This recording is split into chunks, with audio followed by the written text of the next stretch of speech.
This is Behind the Headlines, with behind-the-scenes analysis on issues affecting Pennsylvanians, sponsored by the Susquehanna Valley Center for Public Policy. Now, here's your host. Hi, welcome to Behind the Headlines. I'm Jere Strittmatter, one of the board members, and joining me today is Dave Atkinson, our executive staff member. Welcome, Dave. Good to be here, Jay. And today, thank you viewers for watching. Today we have an exciting start to the program with Bob Latham, who's the executive vice president of the Associated Pennsylvania Constructors, the highway builders, and our transportation expert. So I'd like to start off. Gentlemen. Good morning, Bob. I'd like to start off with you, Bob, with bringing our viewers up to date on where we are with the motor license fund and how that affects our public safety, and it certainly affects everybody. Certainly. So we have a couple things going on now. The motor license fund, of course, is the title, I guess, if you will, for what we would call the highway fund, or the money that goes into transportation, mostly highway construction projects, safety improvements, things that can impact the quality of life in Pennsylvania and our ability to get around, movement of goods and services, why companies locate in Pennsylvania, et cetera. So it's a broad-based, very important impact on the community.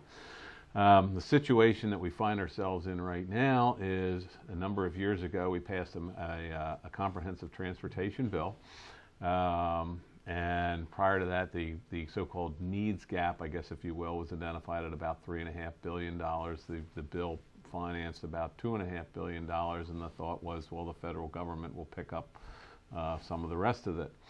That hasn't happened. There has been no federal infrastructure bill, and now we find ourselves kind of 6 years down the road, somewhat wanting in our ability to meet our highway needs.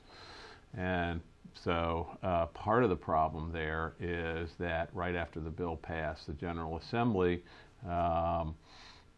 made the decision to, what I would say, siphon off some of that money to the general fund to pay for the state police.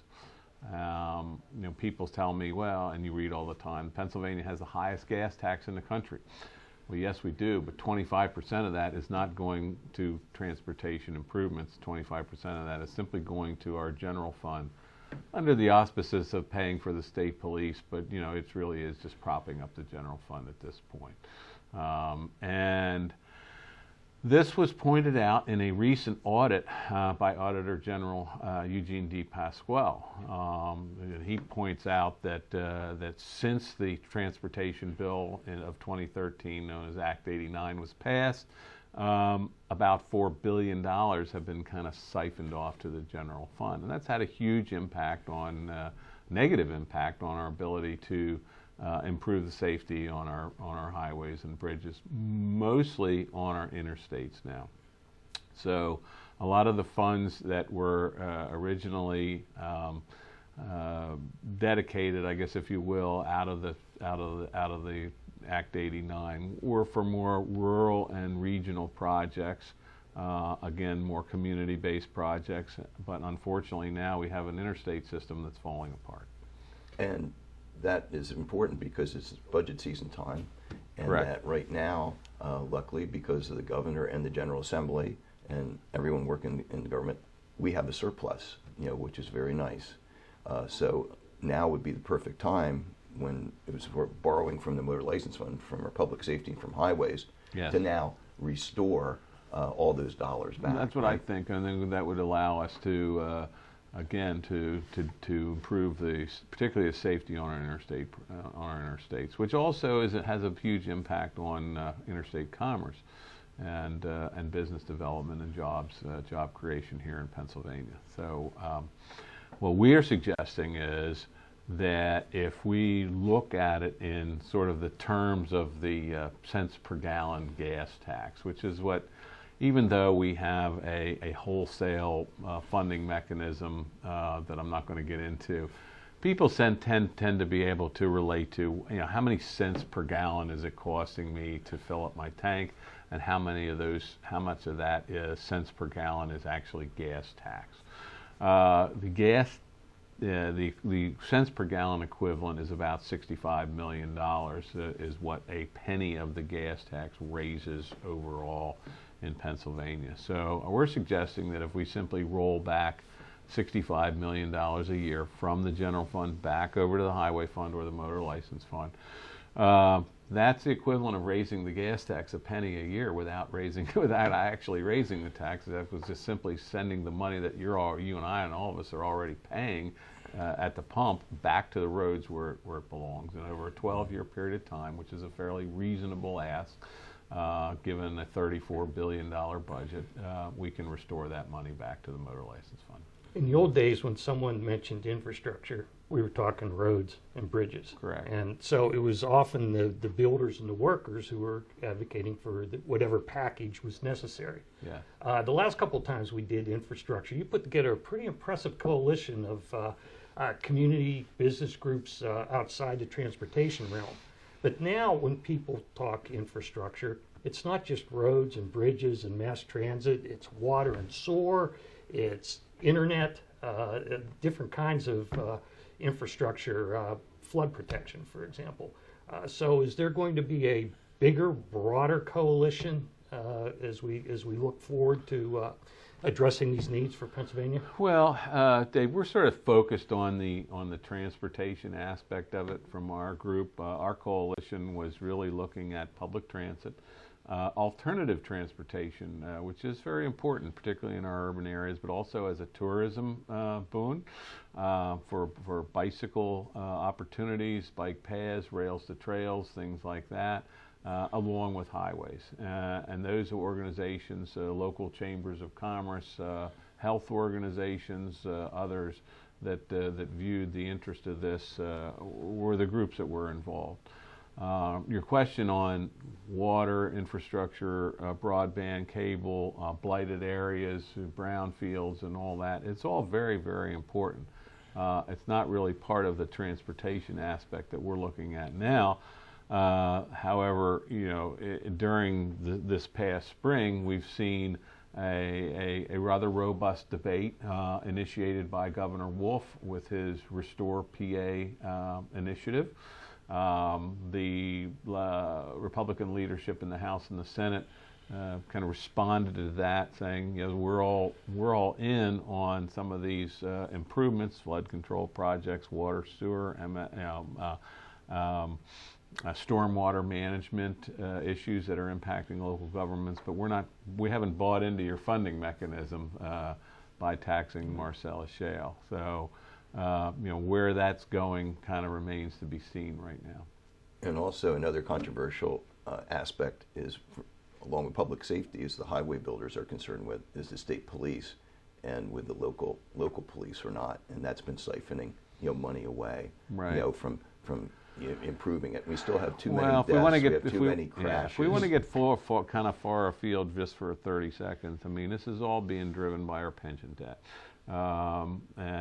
When the pension system was amended back in the early 2000s and then not funded, it's created this domino effect where local governments and school districts and others can't afford their pension obligation, and in local governments in many cases looked at it and said, well, we have to cut our budget somehow because we have to pay this pension obligation, so they started eliminating their police forces and saying, well, we'll rely on the state police. Well, that exacerbated the cost of the state police budget, which then translated into more money coming out of the highway fund because it was expedient rather than raising general fund taxes. So it's kind of circular. If we roll back the raids on the motor license fund and we prevent siphoning off money for new purposes, as people suggest, because the motor license fund is where there is money, so they decide that they'd like to go there. How big an increase in the scope of work do you envision could take place if we really straighten this whole thing out and said we're going to live by the constitutional precept that money raised for transportation goes specifically for transportation, construction, maintenance, and provision? Well, quite. If you look at the total amount of money today that is in the budget, it's $730-some million that is budgeted now in the current fiscal year budget. that would have a huge impact on our ability to do projects, do paving work, fix bridges, safety appurtenances, and all kinds of things.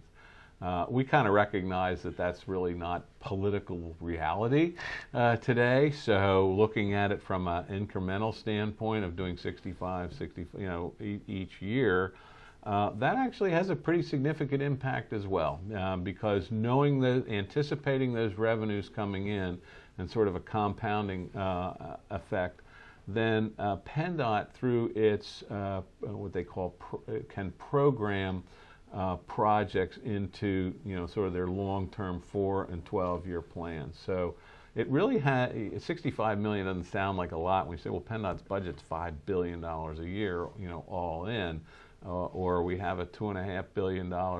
Half of that is construction, so that's a lot of money. You go, well, 65 is what kind of an impact will that have? It really does have a significant down the road ability to move projects forward. Our roads are much safer now, since we attacked the bridges. We had so many bridges that were waitlisted that the school buses then had to go way out of their way. That made it even more dangerous. When we started, when we keep siphoning this, that is a huge problem. And as far as revenue goes, besides talking about what they're getting off, what should be added in and thought about are these electric cars, and the fact that they're helping damage the bridges, they're helping to damage the roads. It needs to be maintained, but they're not paying at the pump.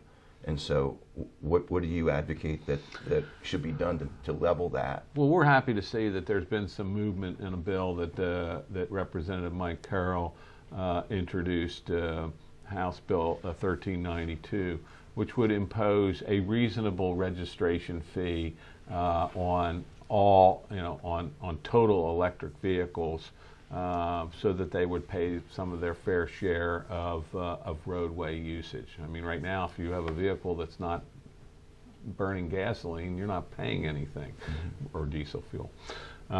And there's not a significant amount of those vehicles on the road today, but it is going to grow. I mean, this is and we could have trucks with the hydrogen. We will definitely have trucks going forward. Volvo is working on it, and so Representative Carroll's bill, recognizes that and imposes a reasonable fee. The studies show that you and I, on an average person driving, is paying about $300 a year in gas taxes. This would impose, bill would impose about $150 a year, which is even lower than we pay. But the idea, I think, is let's have those electric vehicles pick up something. And then as technology goes forward and things shake out, maybe it would have to be adjusted down the road. But this at least gets things started. Or adjusted to miles driven too. Right. Yeah, we could be. Well, that's a good point, Jerry. I mean, all this could change within the next 5 to 10 years, where we could go from a consumption-based fee to a more miles-driven-based fee. We're not there yet. This is sort of a halfway point in between. In the last minute, Dave, what would you like to? Well, I think that this last point, there's people testing it out, and so it's not that we're just dealing with the problems as they exist today. We're looking for opportunities tomorrow, right, to make our transportation system more modern, safer, and more accessible. Well, I think you're right, and I think it gets back to your other point: is investment in infrastructure is really an investment in safety, convenience, and quality of life, not just transportation, but other forms of infrastructure as well. Well, thank you very much, our viewers, and we really count on you being our transportation expert. And you do cover the waterfront. Besides, what you're really here to talk about is the highway building, and for those good people you represent. But thank you very much for keeping all of our viewers informed about all the transportation issues. You bet. Thank you very much. Great to be here with you guys. Thank you. Okay. We'll be right back after this quick look at the recent Township Officials Convention.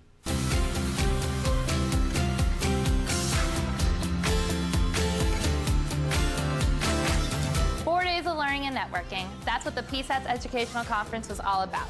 We heard from great speakers, including Governor Tom Wolf, Lieutenant Governor John Fetterman, and leaders from the State, House, and Senate. We talked about our challenges and urged action on issues. Local priorities continue to be the firefighter and EMS shortage, Pennsylvania's digital divide, and unfunded mandates. Money-saving products, services, and trends also took center stage at the exhibit show, the largest of its kind in Pennsylvania.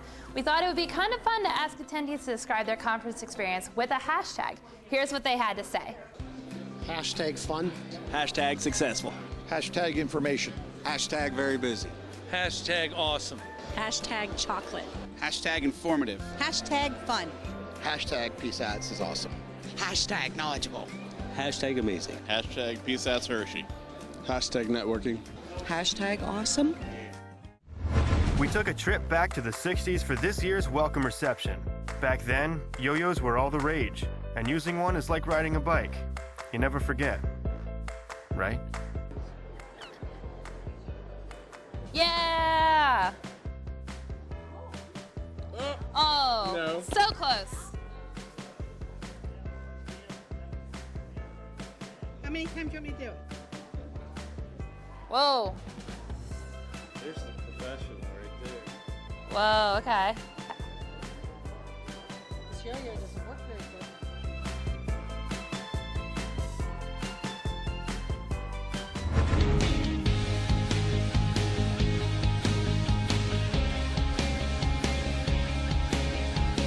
Township officials and employees attend PSAT's conference to hear from experts, get an education, and take new skills and information back to their communities. From pipelines and new laws to stormwater and Pennsylvania's emergency responder crisis, this year's workshops covered a range of local government issues. So we decided to ask some attendees what they learned today. Oh, we just had a great seminar on building code enforcement. This was on lot systems. This was Act 537, and there's been some new regulations actually from the 70s and then current into 18. Planning of parks and recreation and working with DCNR. And basically, we looked at 3 different park designs and that were accomplished within 3 municipalities. Well, I went to the legislative roundup in the morning, and I got all of the updates on the laws, and I was especially interested in what was happening with Right to Know and the state police.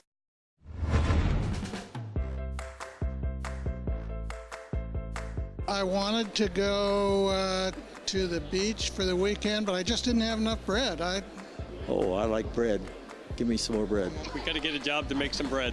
This conference has been a real gas. I got a split. Split out of here. Yeah, I got a split, man.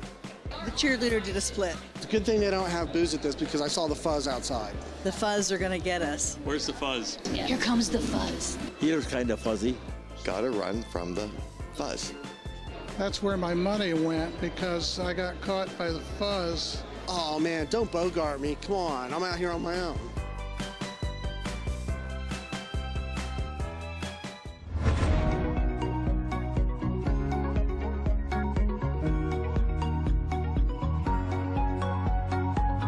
If you added up all the experience of our members at a conference, you'd wind up with thousands of years of local government service.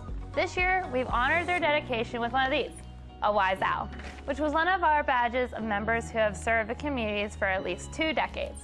While we were out and about, we tracked down a few of these experienced local leaders. Here are their words of wisdom. You never satisfy everybody all the time.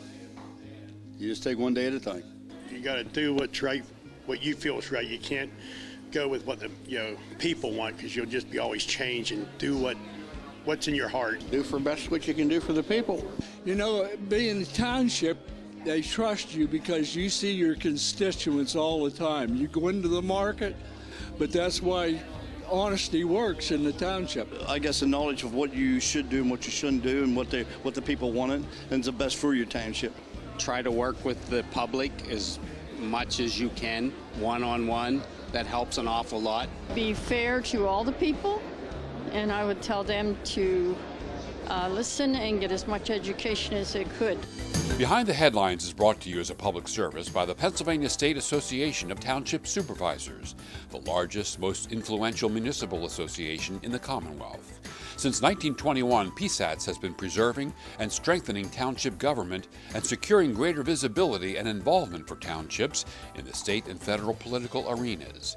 Covering 95% of Pennsylvania's land mass, townships represent 5.5 million residents, more than any other type of political subdivision in Pennsylvania. Behind the Headlines is also brought to you by the Hospital and Health System Association of Pennsylvania, helping hospitals provide healing, health, and hope to communities across the state. And by the Pennsylvania Chamber of Business and Industry. The Pennsylvania Chamber serves as the frontline advocate for business on Pennsylvania's Capitol Hill by influencing the legislative, regulatory, and judicial branches of state government. Additional underwriting provided by the Worrell Corporation Foundation, based in Carlisle, Pennsylvania, by the Edward H. and Jeannie Arnold Foundation, and by the Pennsylvania Manufacturers Association. Business in Pennsylvania is our business. Behind the Headlines is also supported as a public service by the Pennsylvania Highway Information Association, the go-to source to learn about transportation projects and issues. Visit pahighwayinfo.org. Welcome back. In this segment, we're joined by Gene Barr, who, besides being an important job of being president of our Chamber of Business and Industry and Commerce, he's also a former chair and now a board member of the Civil War Museum here in Harrisburg. So welcome, Gene. We appreciate having you back. Viewers looking forward to hearing more about all the great things that are happening for our culture and for the edification of everyone. Important discussion. Yeah. Important discussion. And Dave, why don't you lead us off? Well, we've talked a lot about infrastructure in the business sense and the education sense. Today, we're talking about the historical infrastructure, the continuance of our culture, the civic interest and participation of our citizens. And how important is this? Crucially important. And you bring up a really good point, and I think it's a great thought, that it is, in previous programs, we've talked about infrastructure. This is the historic and tourism infrastructure, and just important discussions about the ideals on which it's based and, to be honest, the battles in which it was saved. And crucially important for people to understand what happened here, because you're never quite sure how much is being taught. I love local history as well. I think students need to know about their local history as well as their state and their national, in many cases international as well. But it's an important point to know because it really makes us who we are as a people. Well, you and I are big supporters of the National Civil War Museum close by here, and I think a lot of people believe that those are kind of recreation for the old folks home. But there's a lot of programs, a lot of efforts meant to interest and involve young people to learn about the background of Pennsylvania, learn about the history, learn about the men and women who have made this Commonwealth great. I completely agree, and I think the institutions, the museums we have now are really doing a good job because they've had to utilize more technology, because that's what's going to attract kids, and to make it an adventure, to have them understand about people. It's not just dates and times and places, it's people. It's our grandparents, our great-grandparents, our great-great-grandparents who went through this, and that has been handed down. I also think it's crucial for them to see what happened, because when we have debates today about what we do, for example, with Confederate monuments, with other things that are emblematic of parts of our history, slavery, etc., that are those things of which we're not as proud, it puts those in a context. And it gives people the ability to have a discussion about what ought to be in the public sphere. Should that monument be on the public square? Should it be better interpreted? Should it be moved somewhere else? We need to understand these things, much as they did, I'd argue, in Philadelphia when they discovered the remains of the president's house. And they used it as an example, talk about the fact that President Washington brought slaves to Philadelphia. It gives us the ability to open up that discussion to show that, warts and all, these are the people that founded the country. And it's important to have that grounding so we can have a good discussion about where we want to go and how we want to interpret it. You know, I thank you and your fellow board members for doing what used to be done with families and with schools, just like with financial literacy, you know, so we're going by the wayside. Right. Our history is going by the wayside. You know, the trail of history is very important. Things go in cycles. Things, you know, bad things stop from being done again in that cycle by knowing our history and understanding what caused that. So thank you very much for that. Are there ways that you would suggest that our K to 12 structure should be changed, you know, in order to help people appreciate history more? Well, look, I know that there's a whole lot that we're asking our teachers to do, and we get people approaching us saying we should be teaching civics and economic understanding, and I get all that. It's one of the reasons why we at the Civil War Museum, the National Civil War Museum here in Harrisburg, make use of the Education Improvement Tax Credit to bring students in, bring them in on a school trip, help educate them about what happened during the Civil War, what were the causes, and look at that whole perspective from 1861 to 65, but also the period before that of course led us into that. So it's augmenting what's being taught in schools. I understand I'm not an education professional, I get that, and we, as I said, I know we put a lot on them, but that is a crucial aspect of knowing who we are as a people, understanding those different periods of our American history. We have incredible assets here in Pennsylvania because the birthplace of liberty in Philadelphia, the high tide of the Civil War at Gettysburg. You can go around the state and find critical events, and it's amazing when you talk to people and they say, "I've never been to those places." I know. It's with all the different options that people have. For entertainment or for recreational activity or something like that, I guess we all have an obligation to talk about history and civics and culture and how important it is to the future. Well, we do, and one of the neat things that I think the Civil War Museum does, Wayne Motz, who's the CEO there, will take artifacts from our collection. We'll go to Gettysburg and take a trip down and say this picture that was found on this soldier's body was picked up right here on this site. That ties history to people, to the evolution of this country, and that's what's absolutely crucial. Thank you so much for taking time from Absolutely. your Thanks very for the busy invite. schedule, Thanks for the invite. especially this time of year. We understand that, and it's been very interesting, and I know our viewers got a lot out of it. So thank you for joining us, and we'll be back next week with another edition of Behind the Headlines.